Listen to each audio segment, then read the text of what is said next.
दोस्तों आज जो कॉमिक्स हम पढ़ेंगे उसका नाम है बाकीलाल और सत्यानाशी का फूल। ये बाकीलाल की कॉमेडी कॉमिक्स है, तो पढ़ते हैं इसको। बाकीलाल और सत्यानाशी का फूल। विशालगढ़। राजा विक्रम सिंह के राजमहल में आज विशेष चहल पहल थी। अरे रे, ये क्या करा मूर्ख, एक टुकड़ा पुष्प के स्वागत द्वार पर ही खत्म कर देगा। ये फूल तो पूरे महल में सजाने के लिए है। किंतु प्रबंध मंत्री जी, महल को सजाने के लिए अभी तो 19 टोकरे और आने हैं। हाँ तो कौन मना कर रहा कि टोकरे नहीं आएंगे। वो देखो टोकरे आ गए। अगर मैं महाराज के कहने से 20 के 20 टोकरे सजावट में लगाने लग पड़ा तो हो गई कमाइया, ही। पर वन मंत्री जी, खाली टोकरे कहाँ रखूं? अभी महाराज के कक्ष में रख दो, बाद में बेच देंगे, क्योंकि मुझे दूसरे प्रबंध भी देखने हैं। तभी महामंत्री जी ने बुलावा भेजा प्रबंध मंत्री कुव्यवस्था सिंह को। प्रबंध मंत्री जी, हज्जाम का प्रबंध हुआ कि नहीं? उफ, इस राज हज्जाम को भी उसकी बीवी ने आज ही बेलन मारना था, मगर मैंने फिर भी एक हज्जाम का प्रबंध कर ही लिया है। अब किसी को क्या पता कि वह हज्जाम पहले सदर में घोड़ों की हजामत करता था। इधर राजा विक्रम सिंह के कक्ष में। अच्छे बच्चे जिद नहीं करते राजकुमार, चलो मुंडन के लिए तैयार हो जाओ। नहीं नहीं माँ, मैं सिर नहीं मुड़वाऊंगा, वरना मेरे मित्र मुझे गंजा पटेल तेरी खोपड़ी में तेल कहकर चिढ़ाएंगे। पुत्र, अगर ऐसी बात है तो फिर हम तुम्हारी खोपड़ी में कभी तेल नहीं डालेंगे। अब तो मान जाओ, ही। माँ पिताश्री से कहिए कि ज्यादा ही करने की जरूरत नहीं है। हूँ, पहले तो इतने साल तक मेरी सुध भी नहीं ली। अब जब मैं इतना बड़ा हो गया हूँ तो ये इसलिए मुझे प्रेम जताने आ गए हैं, क्योंकि इनके देहांत के बाद इनका मेरे अलावा कोई उत्तराधिकारी नहीं है। ऐसा नहीं कहते राजकुमार, मैं हूं तो सही। देखो, जिंदगी में दो दफा केशों का त्याग करना ही पड़ता है। एक मुंडन की रस्म पर, दूसरे अपने पिता मुच्छड़ के स्वर्गवास पर, ही। क्यों महाराज, तुम ठीक कहते हो बाकीलाल। तो फिर ठीक है, मैं तुम्हारे केस तुम्हारे पिता के स्वर्गवास के पश्चात नहीं कटवाऊंगी। अब खुश?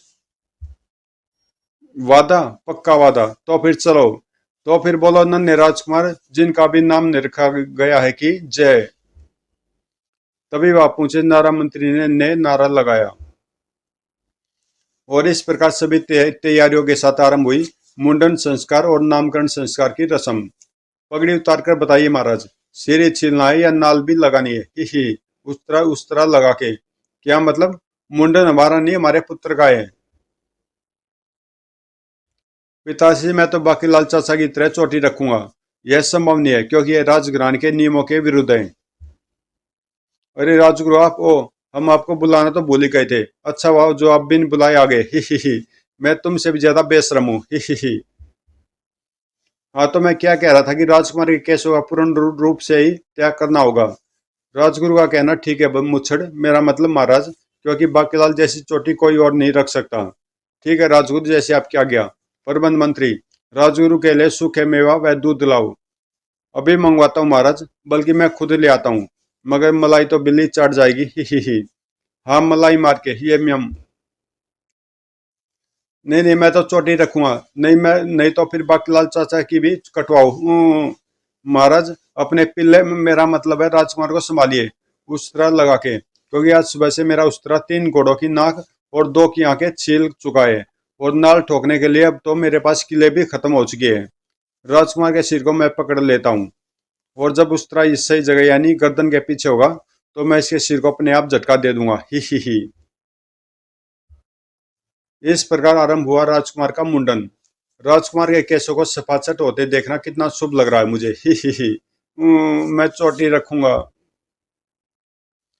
मुंडन के पश्चात राजगुरु से आशीर्वाद देखिए बड़ा होकर अपने पिताश्री का नाम रोशन करे।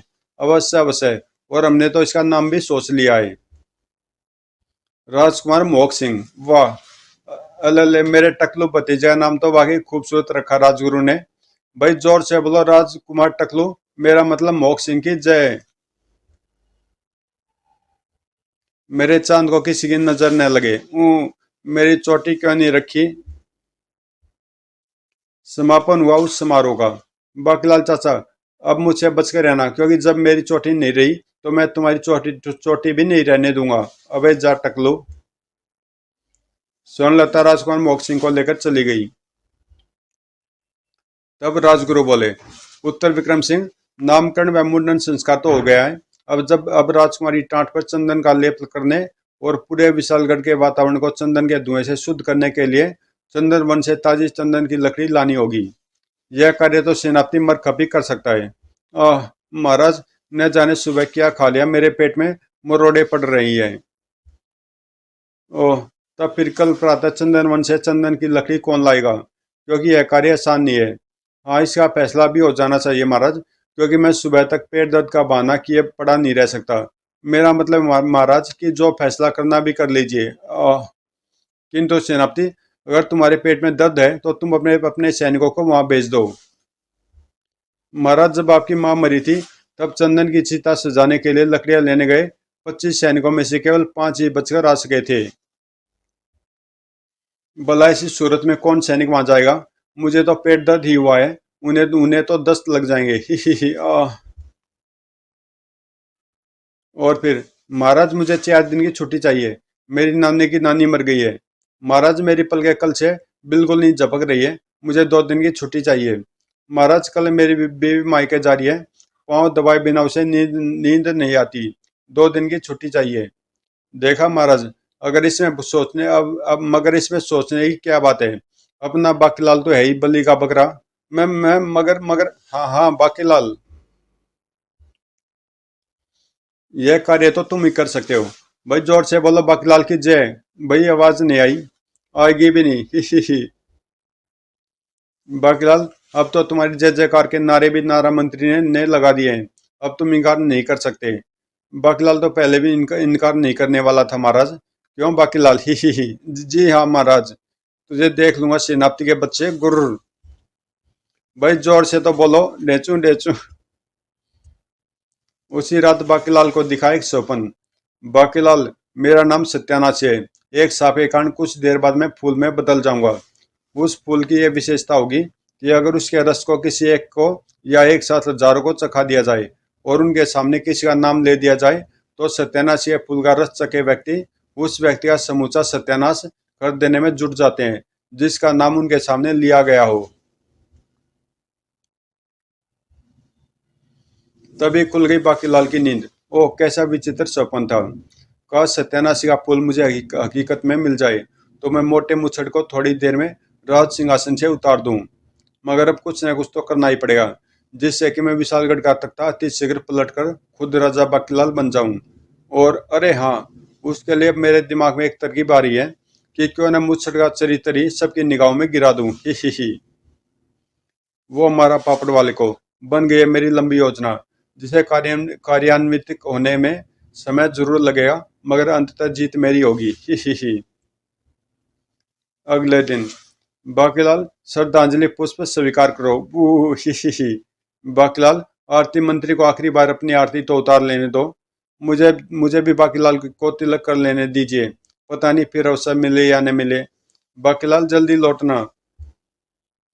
बाकीलाल चाचा, मुझे अपनी गोद में उठाओ, मैं आपकी गाल पर एक पप्पी करूंगा। ले भतीजे, कर ले पप्पी। बूहू, अगर मैं मुंडन के समय कोई कारण बताकर इसे टाटू होने से बचा लेता तो मुझे चंदन वन न जाना पड़ता। मैं तो काटी काटी करूंगा। ही। और मुझे पास आकर यह भी देखना था कि बाकीलाल चाचा की चोटी के लिए मुझे कैंची कितनी बड़ी चाहिए। ही आ ही, बड़ा ही शैतान व नटखट हो गया राजकुमार। जयकारा राजा विक्रम सिंह का, बोलो विशालगढ़ की जय। इस प्रकार बाकीलाल रवाना हुआ चंदन वन को। चलिए महाराज, बाकीलाल के श्राद्ध का प्रबंध करें। मेरा मतलब है महाराज की राजकुमार को जब तक दूध स्नान कराने का प्रबंध कर लिया जाए। ही। ओ ठीक है, चलो। एक बार चंदन वन से वापस लौटाऊं, एक एक करके सबसे निपट लूंगा। कैसे मरियल सवार बैठा देते हैं हम घोड़ों पर। बहुत तेज तेज दौड़ूंगा, गुर्र, और कम से कम 2 गुना 10 बार गिराऊंगा। मध्य प्रदेश, जो गिरा था कई छोटे बड़े राज्यों से। राजा सनकी सिंह के हाथ में थी मध्य प्रदेश की बागडोर। ओह, आओ गुप्तचर। तुम गुप्तचरों को देखकर तो मेरी बाई पूंछ फड़कने लग जाती है। पूछ नहीं महाराज, मूछ मूछ। ओह, हम बार बार कई शब्द गलत बोल जाते हैं, न जाने कब दूर होगी हमारी ये लात रोग। लात नहीं महाराज, वात रोग। कह जाने दो, कौन सा अचार लाए हो गुप्तचर? अचार नहीं महाराज, समाचार।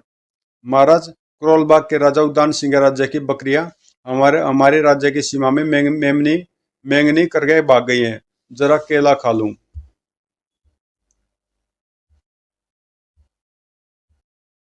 ओ क्या सच? मगर गुप्तचर, ठेला नहीं हिलाओगे? ओफो, ठेला हिलाओगे नहीं महाराज, शबद केला खिलाओगे है। महाराज, आपको तो पता ही है कि जब तक मैं अपनी सूचना पूरी न दे देता, केला किसी को नहीं खिलाता। जी हाँ महाराज। तोल मोल मंत्री ने मैंगनी को तोल कर देखा तो वो एक शेर निकली है। क्या एक शेर मैंगनी? युद्ध? युद्ध की तैयारी करो सेनापति। हम अपने 1,000 घोड़े करोल बाग लेकर जाएंगे और वहां जगह जगह पर उनसे लीद करवाएंगे। और गुप्तचर, हमें केला नहीं खिलाओगे? अवश्य महाराज, पर आप छील के खाएंगे या ऐसे ही? छील के, ही। तो फिर लीजिए महाराज, छील के ऐश कीजिए। युद्ध में जीत हुई राजा सनकी सिंह की। हम जीत गए, ही। राजा उद्दान सिंह, 1,000 घोड़ों से पूरे राज्य में लीद करवा करी अब हम वापस जाएंगे। मगर आप तो संख्या में अधिक लग रहे हैं महाराज, बू। और उसी युद्ध भूमि से वापस आए एक दिन भी न बीता था कि महाराज, महाराज गजब हो गया। क्या हुआ गुप्तचर? गुप क्या हुआ मुफ्तचर? मुफ्तचर नहीं, गुप्तचर महाराज। पहले आम खा लूं। गुप्तचर, मुझे राम नहीं खिलाओगे? वाह, क्या खुशबू आ रही है मेरे कानों में। राम नहीं, आम। कानों में नहीं, नाक में। महाराज, आम तो ये आखिरी बचा था मेरे पास, मगर आप गुठली खा लेना, ही। अच्छा, अब मैं चलता हूँ। पर मैं क्यों चलता हूँ? अगर चलना ही था तो मैं यहाँ आया क्यों था? महाराज, कितनी बार कहा कि बीच में आप मत मांगा कीजिए, और पता नहीं आप किस मिट्टी के बने हैं। बात आपकी समझ में नहीं आती, बेवकूफ। महाराज, ये है सूचना, ये है महाराज कि हमारे राज्य के गधे चिरागढ़ के चने के खेत चर गए। इस पर राजा ने आपको आपके असली नाम से पुकारा। क्या उसने मुझे सनकी कहा? जी न महाराज, उसने तो गधा कहा था। राजा सनकी सिंह ने चिरागढ़ पर चढ़ाई करने में जरा भी देर न लगाई और ही। राजा रोशन सिंह, अपने सैनिकों के साथ मिलकर गधे की आवाज में, रेंगो, तुम्हारा दंड यही है। रेंगो? नहीं महाराज, रेंको। डेचू डेचू। और तभी, अरे महाराज, आप यहाँ हैं और उधर पड़ोसी राजा अदनापुर से चली आंधी में वहां का सारा कूड़ा करकट उड़कर हमारे राज्य में आ गया है। अंगूर खा लूं? क्या? सेनापति, सेना को फौरन अदनापुर की ओर कूच करने को की आज्ञा दो। जो आज्ञा महाराज। खाना खाकर चलते हैं। किंतु गुप्तचर, लंगूर नहीं खिलाओगे? लंगूर नहीं महाराज, अंगूर अंगूर। नहीं खिलाता तो? अच्छा, ये बात कर रहा है, कोई बात नहीं। अब आइयो मेरे पास। अब भला एक शक्तिशाली राजा सनगी सिंह का सामना करने की हिम्मत किसमें थी? वहां भी जीत राजा सनगी सिंह की हुई। उधर बाकीलाल घोड़ा दौड़ाए बढ़ा जा रहा था चंदनवन की ओर, दुड़ दुड़। और ये गया छठी बार नीचे, ही। आह, बचाओ। इस बार आ गया बाकीलाल को भी ताव। उसने झट चाबुक निकाली और, तू ऐसे नहीं मानेगा, तेरा इलाज करना ही पड़ेगा। आह, मार डाला कसाई ने, हिन। अभी पलटता हूँ। तूने घोड़े पर हाथ उठाया, मैं गधा नहीं हूं जो चाबुक खाकर भी मालिक की गुलामी करे। हिन धौड़। आह, मर गया। तड़ाक। आह, मर गया। ओह, ये आवाज मेरी तो नहीं थी, ये आवाज मेरी है। और दूसरे पल, तुम तो सत्यानाशी हो। तुम तो बाकीलाल हो। मैंने तुम्हें सपन में देखा था। मैंने तुम्हें सपन दिखाया था। तुम फूल में बदल गए थे और फिर मैं तुमको मिल गया था। हाँ हाँ, क्या हाँ? मतलब यह कि मैं तुम्हें प्राप्त होऊंगा, मगर पहले तुम्हें मेरी दुख भरी कहानी सुननी होगी। सुनाओ, मैं कान बंद कर लूंगा। तो फिर सुनो। इसकी कहानी सुन लेने में कोई हानि नहीं, क्योंकि तब तक थोड़ा विश्राम और मेरा मनोरंजन ही होगा। एक था पहले देश का राजा, एक थी दूसरे देश की रानी। आगे क्या हुआ? और एक था मध्य प्रदेश का जादूगर, यानी मैं, यानी सत्यानाशी, ही। राजा को रानी से प्यार हो गया, पहली नजर में पहला प्यार हो गया। दोनों के दिल घायल हुए, क्योंकि तीर नजर दिल के पार हो गया। दोनों अपने घोड़ों से नीचे उतर आए और, मैं एक राजा हूँ, तू एक रानी है। तू मेरा राजा, मैं तेरा रानी, तू मेरा राजा। दोनों ने साथ साथ जीने मरने की कस्में खा ली। हम तुम एक जंगल से गुजरे और शेर आ जाए। शेर से मैं कहूँ कि या तो दोनों को छोड़ दे या फिर दोनों को खा जाए। बात विवाह तक पहुंच गई। शादी के लिए रजामंद कर ली। मैंने एक रानी पसंद कर ली। मैंने भी एक उल्लू फांसी लिया, क्योंकि मेरा तो सिर्फ नाम रानी है। मेरी किसी को नहीं पड़ी थी। जबकि मैं कितनी देर से वहां खड़ा दोनों की प्रेम लीला देख रहा था। आज तक मुझे किसी बकरी ने भी पसंद नहीं किया, और इस उल्लू सी शक्ल के राजा को रानी ने पसंद कर लिया। बहुत बेइंसाफी है तेरे साथ सत्यानाशी। मौका मिला और लैला। वैसे भले मैं उस रानी को पसंद नहीं करता, लेकिन मेरी आदत तो शीशे पर पत्थर फेंकने की है। मैं उससे कैसे बाज आ जाता। कौन गा रहा है? अरे यह तो कोई गायक है। अगर आज तक मुझे किसी सुंदर कन्या ने पसंद नहीं किया, तो इस राजा का विवाह भी मैं इस रानी से नहीं होने दूंगा। गायक नहीं, खलनायक हूं मैं। जुल्मी बड़ा दुखदायक हूं मैं, किसी को न पता न किसी को खबर। इस बस यार उल्फत के लायक हूं मैं उन दोनों के सामने जा पूछा, ही। मेरा नाम है जादूगर सत्यानाशी। महाराज, इसके इरादे मुझे नेक नहीं दिखते, कहीं ये मुझे तोता न बना दे। ही राजा, ये रानी तो मुझे पसंद है, तू कोई और पसंद कर ले, वरना तुम क्या करोगे? बताऊं? हाँ बताओ। मगर रानी की कलाई छोड़ दो, भले ही मेरी पकड़ लो। तेरी कलाई पकड़ने से तो अच्छा है कि मैं किसी कुत्ते की टांग पकड़ लूं। कलाई तो मैं यहीं पकड़ूंगा। और तुझे मैंने बना दिया मेंढक, गिली गिली छू। नहीं, मेरे होने वाले स्वामी। ए ऊं, ट्र, ट्र। उसी समय रानी ने मेरे हाथ पर काट खाया। आह! और फिर दोनों वहां से भाग निकले। मेरे होने वाले स्वामी भागिए। मैं कूद कूद कर भागता हूँ। मैं उनके पीछे भागा, मगर वो छिप गए। मगर मेरी बदकिस्मती कि मैं उनकी खोज करता हुआ टकरा गया ऋषि झाड़ी छिपाचार्य से। कौन दुष्ट है जिसने मेरी तपस्या भंग की? मैं स्वर्ग की अप्सरा से विवाह करने के लिए तपस्या कर रहा था। ये झाड़ियों में कौन कमबख्त छिपा बैठा है? क्या तूने मुझे कमबख्त भी कहा? तभी ऋषिवर, ये जादूगर सत्यानाशी है, कृपया इससे हमारी रक्षा करें, क्योंकि इसने मेरे होने वाले स्वामी को मेंढक बना दिया है। और सुंदर कन्या का आग्रह तो मेरे पिताश्री भी न टाल पाए थे। इसकी ये मजाल, हम इसे साप देते हैं कि ये 2 दिन पश्चात सत्यानाशी फूल में बदल जाएगा। तब हम इसे भी जादू मुक्त करते हैं। जाओ ऐसा करो। तब मैं भी गिर पड़ा ऋषि झाड़ी छिपाचार्य के चरणों में। ऋषि के बच्चे, अपना साप वापस ले लो। मैं अपने किए पर बहुत शर्मिंदा हूँ। बू नहीं। ठीक है। जिस दिन तुम फूल के रूप में बाकीलाल को मिल जाओगे और बाकीलाल तुमसे अपना एक काम निकलवा लेगा, तब तुम साप मुक्त हो जाओगे। अब भाग जाओ यहाँ से।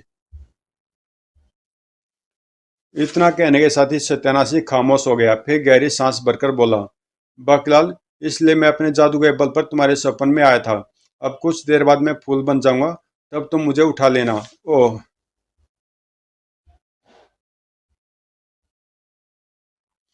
अगर चंदन वन से चंदन की लकड़ियां लाने में मैं जादूगर की मदद लूं, तो बात बन सकती है। मन ही मन यह निश्चय करके बाकीलाल ने जल्दी से सत्यानाशी को सारी बात बताने के बाद कहा, देखो भैया, जादूगर सत्यानाशी, फूल बनने के बाद मैं तुम्हें तभी उठाऊंगा जब तुम मुझे जल्दी से चंदन वन की ताजी चंदन की लकड़ियां ला दोगे। किंतु बाकीलाल, अब मेरे पास अधिक समय नहीं है। तुम ऐसा करो कि यहाँ से कुछ दूर चंदन जैसे सुगंध की लकड़ियों का वन है, संडल वन। वहां सांप भी नहीं होते, मगर बिच्छू होते हैं। तुम वही लकड़ियां ले जाना, मगर किसी की टाट पर लेप मत करना, वरना फफोले हो जाएंगे। मैं फूल बन गया। अरे ये तो फूल में परिवर्तित हो गया। तब बाकीलाल ने उठा लिया वह फूल। जादूगर सत्यानाश के कहे मुताबिक ये फूल है तो बड़े काम का, ही। इससे मैं विक्रम सिंह का पूरा पूरा सत्यानाश कर सकता हूँ। अबे अब जल्दी चल, हिन। तत्पश्चात बाकीलाल पहुंचा संडल वन में। हिन, जरा बच के भैया, ये गिरा है मैंने इसे 11वीं बार, ही हिन। उफ! व्यवस्था न होती तो अभी लात मार कर भगा देता मैं इस घोड़े को। ओह! ये क्या? बिच्छू? यहाँ तो बिच्छू हैं। तब बाकीलाल ने उछल उछल कर बिच्छुओं का बनाया मलीदा और एक त्रित की वे लकड़ियां। अब देखूंगा बच्चों कि तू तेज रफ्तार से कैसे दौड़ पाता है। बूह! इसने तो मुझे गधे की तरह लाद दिया। इधर राज दरबार में सांझ होने वाली है महाराज। अब बाकीलाल की वापसी की उम्मीद करना बेकार है। मेरा मतलब महाराज की अब वो रात्रि या प्रातः से पूर्व नहीं लौटेगा। मेरे विचार से हमें कल शोक सभा का ऐलान कर देना चाहिए। तभी वहां प्रवेश किया रानी स्वर्णलता ने। बोल मेरी रानी की जय। महाराज, भोजन तो कर लें, आपने आज सुबह से ही कुछ नहीं खाया। आप तो जानते हैं महाराज कि जब तक आप कुछ खा पी नहीं लेते तब तक मैं खाती रहती हूँ, कच्चर पच्चर। किंतु महारानी, बाकीलाल को अब तक आ जाना चाहिए था। माताश्री, मेरे सिर पर तीव्र खुजली हो रही है। माताश्री पिताश्री का हाथ लगते ही खुजली और बढ़ गई। ओ घबराओ नहीं पुत्र, तुम्हारे बाकीलाल चाचा चंदन की लकड़ियां लेकर आते ही होंगे। तभी वहां प्रवेश किया प्रबंध मंत्री कुव्यवस्था सिंह ने। महाराज, यह देखिए, मैं आपके मनोरंजन के लिए किसका प्रबंध करके लाया हूँ। ये कौन है प्रबंध मंत्री? ये खोजा महाराज, ही। ये क्या खोजता प्रबंध मंत्री? ही। मैं खोजने वाला खोजा नहीं हूँ महाराज, मैं तो वो ही ये वाला खोजा हूँ। ये वो वाला? कौन सा वाला? ही, आप तो कुछ भी नहीं समझते महाराज। दरअसल जो नई स्त्री होती है और नया पुरुष, वो खोजा होता है। ओ अच्छा अच्छा, मगर ये यहाँ क्या करेगा? महाराज, मैं आपका और दरबारियों का मनोरंजन करूंगा। भाई खोजा, हमारे दरबार में तो पहले से मनोरंजन वालों की भीड़ लगी है। वो देखो सेनापति मरकब को, वो देखो प्रबंध मंत्री जी को, वो देखो महामंत्री, नारा मंत्री, आरती मंत्री और शकुन अपशकुन मंत्री को। और मैं तो हूं ही, साथ में ये भी है, रानी और मेरा पिल्ला। तुम्हारी क्या आवश्यकता है? खैर फिर भी जब तुम आ ही गए हो, तो हम तुम्हें सिर्फ मनोरंजन की चीज नहीं बनाना चाहते। आज से तुम हमारे निजी निजी अंगरक्षक हो। अंगरक्षक? आप महान है महाराज, जो आपने खोजा को अंगरक्षक का पद दिया। अब वाकई आप वाकई मनोरंजन की चीज है। वक्त पड़ा तो मैं अपने लिए आपकी जान भी ले लूंगा। मेरा मतलब महाराज, जान दे दूंगा। ही। बोलो विक्रम सिंह की जय। तभी विक्रम सिंह के मुंह से निकली जोरदार चीख, आछू! अरे महाराज ने चीख दिया, ये तो अपशगुन है महाराज। आपको 7 जतों को खड़े खड़े छूना होगा, मुझे छोड़कर। आपको 7 जनों को खड़े खड़े छूना होगा, मुझे छोड़कर। और महाराज ने चीखा है, जिस जिस दिशा की ओर, वहां स्थित है मध्य प्रदेश। खोजा तुरंत चल पड़ा तीव्र रफ्तार घोड़े पर। ही। दरअसल खोजा के वेश में मैं हूँ राजा सनगी सिंह का गुप्तचर। श्रीगरी, क्या? राजा विक्रम सिंह की यह हिम्मत, हमारे राज्य की ओर चेहरा करके छींक दिया? चेहरा नहीं महाराज, मुंह करके। हाँ वही सेनापति, सेना को तैयार होने का आदेश दो, हम फौरन विशालगढ़ पर चढ़ाई करेंगे। राजा सनगे सिंह विशाल सेना लेकर चल पड़ा विशालगढ़ की ओर। ऐसा मुंह तोड़ूंगा कि छींक कान की ओर से निकलेगी। ही। इधर राजमहल में उत्सव की लहर दौड़ गई जब महाराज बाकीलाल चंदन की लकड़ी लेकर आ गया है। ओ क्या सच महामंत्री जी? राजगुरु कहाँ हैं? उन्हें फौरन बुलवाइए। तब बाकीलाल, मुझे पता था कि तुम चंदन वन से ताजा लकड़ी जरूर ले आओगे। आह मेरी कमर! बाकीलाल जो काम अपने हाथ में लेता उसे जरूर पूरा करता है। तभी वहां प्रवेश किया राजगुरु ने। राजन, चंदन की लकड़ी का लेप तैयार करने के बाद शेष बची लकड़ी को महल के चारों ओर कल प्रातः सुलगा देना, ताकि उसके धुएं से विशालगढ़ का वातावरण शुद्ध हो जाए। जो आ गया राजगुरु। लेकिन तभी सेनापति अत्यंत घबराहट के साथ वहां आ पहुंचा। महाराज, महाराज मजा आ गया, मेरा मतलब मुझे गस आ गया। यह सुनकर ही राजा संगे सिंह ने अपनी विशाल सेना के साथ विशालगढ़ पर आक्रमण कर दिया है और उसकी सेनाएं प्रातः तक विशालगढ़ पहुंच जाएंगी। क्या? तब फिर अपनी सेना को तैयारी का आदेश दो। यह तो खुशी की बात है। खिल चुके थे बाकीलाल की भी बाँछें। वो मारा पापड़ वाले को। सत्यानाशी के फूल के सही प्रयोग का समय आ गया है। ही। आज रात्रि सैनिकों के भोजन में मिला दूंगा सत्यानाशी के फूल का अर्क। उसी रात्रि बाकीलाल ने चल दी अपनी चाल। सत्यानाशी के फूल के अर्क को मैंने भोजन में मिला दिया है। फिर उस रात्रि जैसे ही सभी सैनिक भोजन के लिए बैठे, चीख उठा बाकीलाल, राजा विक्रम सिंह! राजा विक्रम सिंह! ओह राजा विक्रम सिंह! और भोर होने से पूर्व सेनापति के नेतृत्व में निकल पड़ी सेना। राजा विक्रम सिंह का सत्यानाश करने के लिए मैं अपनी पूरी सेना के साथ मिल जाऊंगा राजा सनगे सिंह की सेना से, और फिर बिना सैनिकों के लड़ ले विक्रम सिंह युद्ध। ही। हम करके रहेंगे विक्रम सिंह का सत्यानाश। ही। सैनिकों के भोजन में मिलाए गए सत्यानाशी के फूल के अर्क के प्रभाव से अब सेनापति और उसके सैनिक विक्रम सिंह के खिलाफ हो गए हैं। ही। लेकिन जैसे बकलाल वापस जाने के लिए पलटा के उछल पड़ा, तो तुम राजकुमार मोहक सिंह! ही। तुमने कुछ सुना तो नहीं? मैंने तो सब कुछ सुन भी लिया और देख भी लिया बकलाल चाचा। ओ, ये कमबख्त यहाँ क्या कर रहा था? और आप भी देख लीजिए, मैंने आपकी चोटी के नाप की कैंची ढूंढ ली है और मुझसे बच के रहना। ही। ये तो बड़ा खतरनाक लड़का है, इससे हर पल सावधान रहना होगा। इधर राजा संगे सिंह ने जब सेना को आते देखा तो आक्रमण। ठहरिए महाराज, आक्रमण की कोई जरूरत नहीं है, क्योंकि हम तो आपकी ओर से ही हैं। विक्रम सिंह के खिलाफ युद्ध करने आए हैं, हम विक्रम सिंह का सत्यानाश कर देंगे। और इस समाचार ने तो विक्रम सिंह के छक्के छुड़ा दिए। क्या सेनापति मरकब हमारी पूरी सेना के साथ राजा संगे सिंह से मिल गया और हम पर ही आक्रमण करने महल की ओर आ रहा है? बाकीलाल को फौरन बुलाओ। बाकीलाल फौरन आया। क्या? मुझे तो पहले से सेनापति पर शक था महाराज, मगर अब क्या किया जाए बाकीलाल? अब करने को बचा है क्या महाराज? विशालगढ़ के वातावरण को शुद्ध करने के लिए महल के चारों तरफ जलाइए चंदन की लकड़ी। ही। बाकीलाल ने कहा कि चंदन की लकड़ी जलाओ। महामंत्री, बाकीलाल के कहे अनुसार महल के चारों ओर चंदन की लकड़ी जलाओ। इधर राजगुरु की देखरेख में राजकुमार मोहक सिंह की टाट पर किया गया चंदन की लकड़ी का लेप। लेकिन यह क्या? लेप करते चीखने लगा राजकुमार मोहक सिंह। आह, मेरी टाट में जलन हो रही है, मुझे नहीं करवाना चंदन का लेप। माता श्री, मुझे बचाइए। राजगुरु, यह क्या कह रहा है? जलन? चंदन का लेप लगाकर तो ठंडक मिलनी चाहिए, अवश्य कुछ गड़बड़ है। और ये तो संडल का लेप है, जो कि चंदन की लकड़ी जैसा होता है। बाकीलाल ने ऐसा धोखा क्यों किया? माता श्री, बाकीलाल ने सत्यानाशी के फूलकार को हमारी सेना को पिला दिया है, जिससे हमारी सेना हमारे खिलाफ हो जाएगी। मैंने बाकीलाल चाचा को खुद ये बातें कहते हुए सुनाए।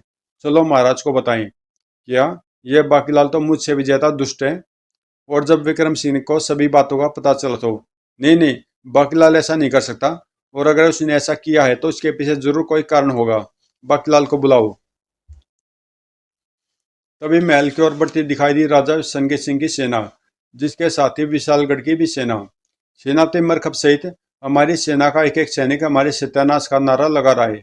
विक्रम सिंह, तेरा सत्यानाश। जिसका अर्थ है कि राजकुमार का कहना ठीक है। उधर महामंत्री ने महल के चारों ओर सुलगा दी बाकीलाल की लाई चंदन की लकड़ी। ओम भूर्भुवः स्वः। इधर बाकीलाल राजा विक्रम सिंह के सामने पूछा तो उसकी सिट्टी पिट्टी गुम थी। बूह! इस कमबख्त राजकुमार ने आखिर मेरी पोल खोल दी। अब मरा तू बेटे बाकीलाल। लीजिए महाराज, बाकीलाल आ गया। इधर महल के चारों ओर से उठते धुएं में विशालगढ़ के सैनिकों में मच गई हलचल। ओह, ये क्या? हम दुश्मन सेना के साथ विशालगढ़ के महल की ओर क्यों बढ़ रहे हैं? आक्रमण! विक्रम सिंह का सत्यानाश करना है। सेनापति ने पकड़ ली राजा संगे सिंह की गर्दन। क्या कहा? घना पीलवान हो रिया है? विक्रम सिंह क्या तेरे घर की मूली है? ये क्या, तुम तो हमारे साथ थे। पीलवान मतलब पहलवान, घना ज्यादा रिया रहा। चीख पड़ा सेनापति। आक्रमण! दुश्मन सैनिक महल की ओर न बढ़ने पाए। यह क्या? यह विचित्र सी गंध का धुआं सूंघने के बाद इन्हें एकाएक क्या हो गया?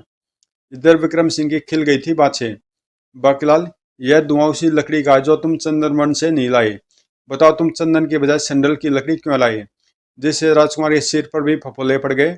और सत्यानाश, ये फूल क्या रखा, क्या रहस्य है? तब फूट गई मेरी किस्मत।